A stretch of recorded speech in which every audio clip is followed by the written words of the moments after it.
حالا دلتون خواسته سپردون که فقط از آهن و چوب تغییر بدید شکلشو. خب از اومدم آموزش بدم رو این نوع. خب حالا از که آموزش بدم لطفا لایک و سابسکرایب رو بکوبید تا بریم برش. بریم.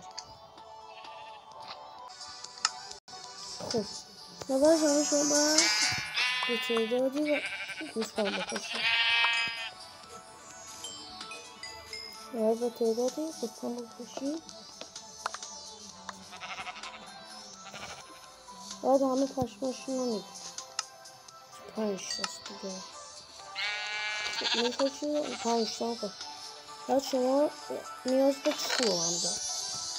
نه مثل چه شکلشون جار میگه. بیا یه کرفتین دیبل درست کنید تیبل رو میزنید زمین و بعد اینجا استیک درست بکنید.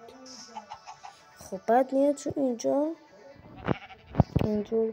میذاریم. آره همون میخواست اینجور میکنید و اینجور شما یه دونه بنر میسازید و این 6 تا یه دونه بنر که ساختید و به این وسیله میرید توش منردون رو میذارید اینجا. حالا رنگ مورد نظرتون رو میذارید اینجا که اینو مثلا شما باید تو قسمت کریتیو و حالا اینجا هر رنگ که دلتون میخواد تو این قسمت خب سبز باشه هر چی دارم.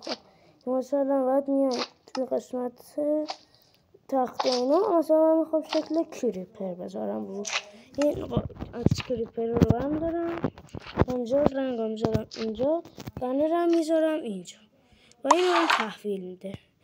وقت تحویلش گرفتم آرد گرفتیم تابل هم لازم تو معمولی اینو میذاریم و این دوتا بعد میشه یه سپر با همون طرحی که خواسته. حالا براتون نمایانش کنم.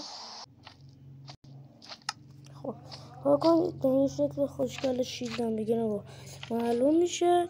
و حالا شما اگه دلتون خواست لباساتون رو شکل کنید تو این ویدیو هم بازم بهتون اونا آموزش میدم. بزن بریم.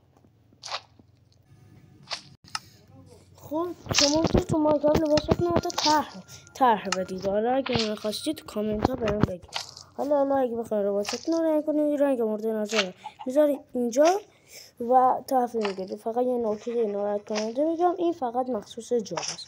اگه خواستید طرح مایکاب که طرح میدید رو لباساتون رو بذارم که قشنگ لباسات خوشگل میشه اونو بذارم حتما کامنت ها برام بگید.